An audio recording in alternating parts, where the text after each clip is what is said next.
हम आपको सुनाने जा रहे हैं निर्जला एकादशी की व्रत कथा।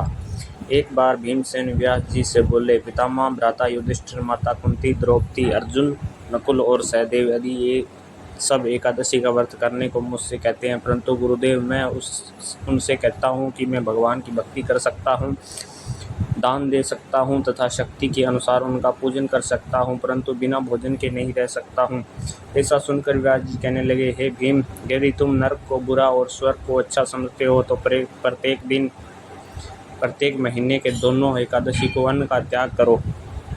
इस पर भीमसेन कहने लगे, हे पितामह, मैं तो पहले ही कह चुका हूँ, भूख मुझसे सहन नहीं होती। यदि साल में कोई एक व्रत हो तो वह रह सकता हूँ, क्योंकि मेरे पेट में वृक नाम की अग्नि है जो मुझसे बिना भोजन के सहन नहीं होती, और वृक नाम की अग्नि जलने के कारण मुझे बहुत पीड़ा होती है। भूखे रहने में और बिना भोजन के वह अग्नि शांत नहीं होती, इसलिए पूरा उपवास तो क्या, एक समय बिना भोजन के रहना कठिन है।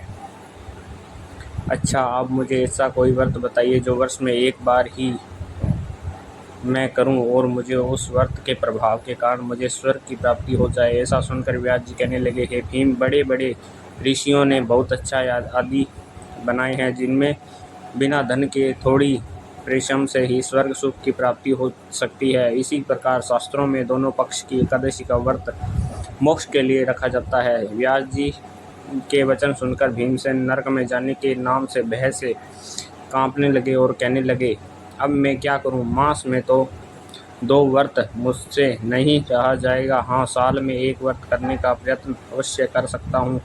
अतः साल में एक दिन व्रत करने से यदि मुझे मुक्ति मिल जाए तो हे गुरुदेव, ऐसा कोई व्रत हो तो मुझे बताएं। इस पर गुरुदेव व्यास जी बोले, वृक्षम और मिथुन के संक्रांति के बीच ज्येष्ठ मास शुक्ल पक्ष की एकादशी आती है, उसका नाम निर्जला एकादशी है।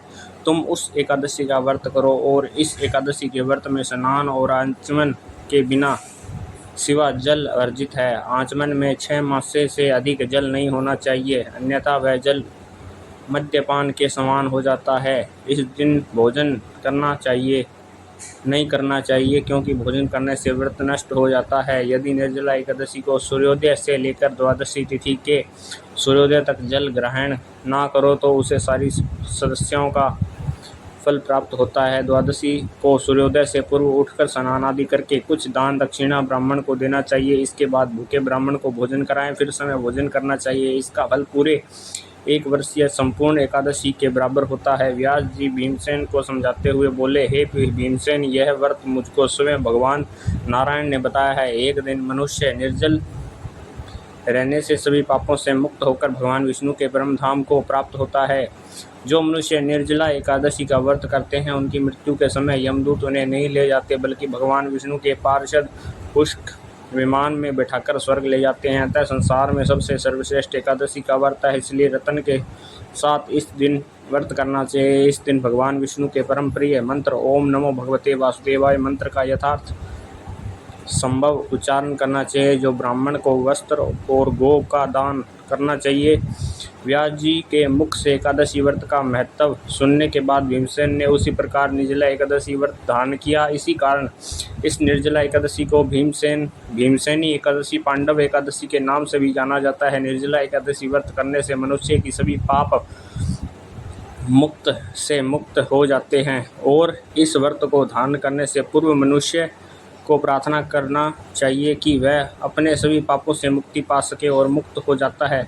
महर्षि वेदव्यास ने कहा कि कुंती पुत्र जो स्त्री का पुरुष इस व्रत को श्रद्धापूर्वक धारण करते हैं, उन्हें कुछ विशेष ध्यान अवश्य करना चाहिए, जिसमें ब्राह्मण का भोजन, गोदान, मिष्टान दान तथा ब्राह्मण को दक्षिणा अवश्य देना चाहिए। जल से भरे हुए कलश का दान अवश्य करना चाहिए। इस दिन जूता, छाता इत्यादि का दान करने से मनुष्य के जीवन में सुख की प्राप्ति होती है तथा मृत्यु पर्यंत भगवान विष्णु की कृपा होती है। इस कथा को पढ़ने एवं सुनने वाले की संपूर्ण मनोकामना पूर्ण होती है। दोस्तों, ये थी निर्जला एकादशी की संपूर्ण कथा। तो इस कथा को जरूर सुनिए, क्योंकि निर्जला एकादशी के इस व्रत के साथ साथ इस कथा को सुनना भी बहुत ज़रूरी है। इस कथा को सुने बिना हमें व्रत का संपूर्ण फल प्राप्त नहीं होता है दोस्तों।